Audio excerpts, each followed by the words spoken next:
Viral momen perpisahan seorang ibu dengan anak beruang yang diasuhnya.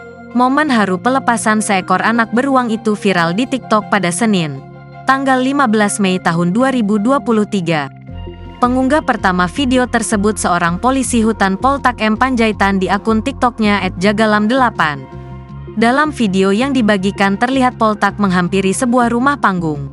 Di sana ia mendampingi seorang warga yang hendak menyerahkan hewan peliharaannya yang merupakan seekor beruang. Terlihat seorang wanita tak sampai hati melepas seekor bayi beruang. Pun bayi beruang itu sudah menganggap wanita tersebut seperti induknya karena tidak mau dilepas dari tubuh wanita tersebut.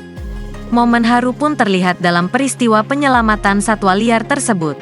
Baik si wanita dan anak beruang saling menjerit menangis ketika dipisahkan. Bayi beruang pun terpaksa dimasukkan ke dalam kandang meski sempat memberontak. Dijelaskan bahwa bayi beruang itu sudah dirawat oleh wanita tersebut selama 2 bulan.